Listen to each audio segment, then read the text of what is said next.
Huh? Good morning, everybody. Welcome to Chessington World of Adventures. My name is Ralph. I'm going to spend the next couple of minutes telling you all about our Asian small-clawed otters here.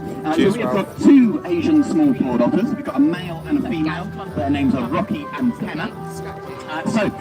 There are 14 species of otter in the world. We've got otters in this very country, the Eurasian river otter, who look very similar to our Asian small-clawed otters, but a little bit bigger.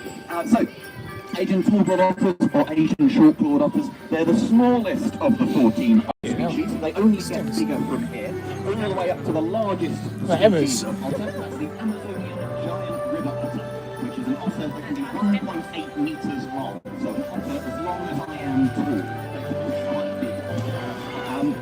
And they can be found all over the place, all over the northern hemisphere and parts of the southern hemisphere as well, but always near water.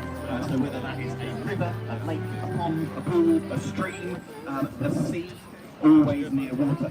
But of all of those 14 species, there is only one species of otter that lives full time in the water, and that is the sea otter.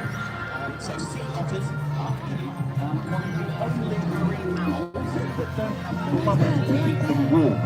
They use their fur to keep them warm instead. So otters in general have got the densest fur of any mammal, and sea otters have got the densest fur of any otter. They can have up to 1 million hairs per square inch. So really, really thick fur. That keeps them afloat as well. And that fur has got two layers. They've got a soft layer of fur on the inside. That keeps them nice and warm, keeps an insulating bubble of air close to their bodies. And then over the top, they've got that rough, coarse guard hairs that keep them waterproof. So basically, they are wearing a jumper and a coat, and a waterproof coat, keeping nice and warm and dry. So most otters, only really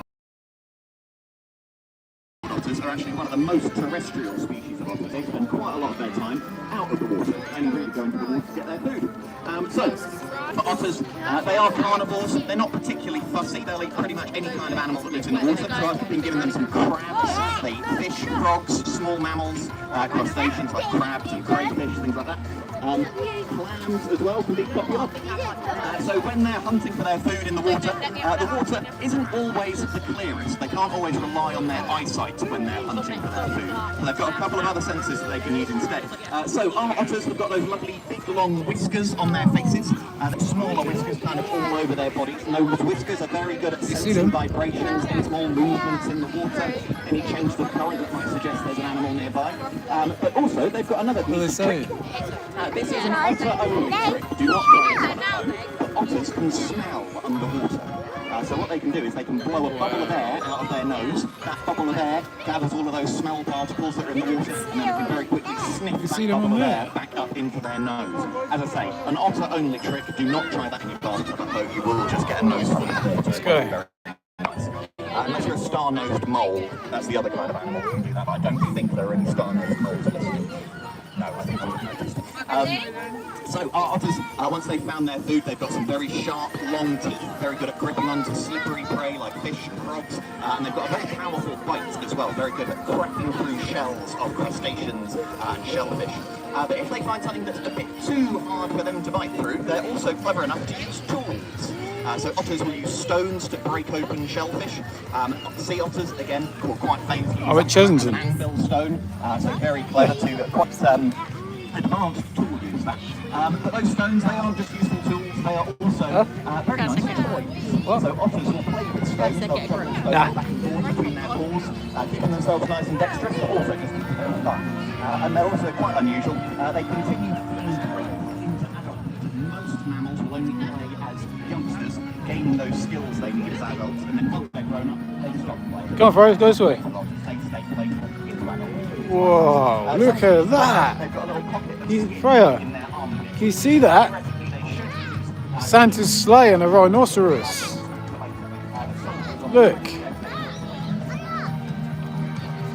Oh, we're going this way. Oh, I'm mistake. Chessington, don't we?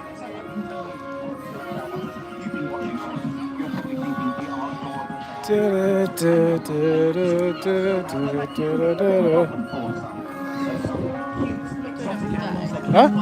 Yeah.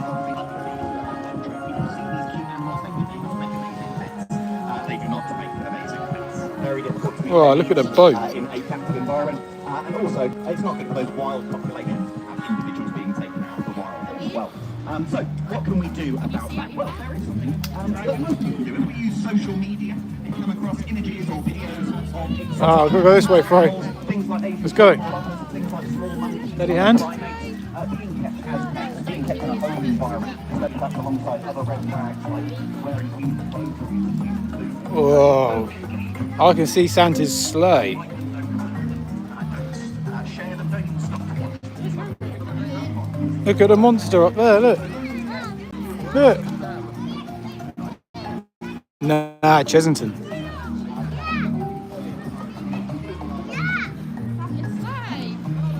Look at all the sharks on the floor.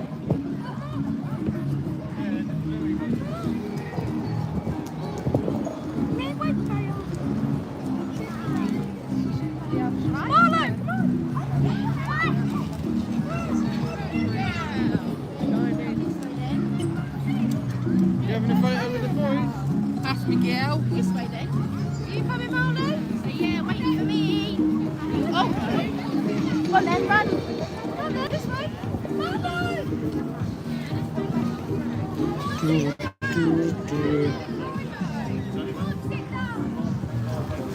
Marley, this way. Marley, quick! What's lagging?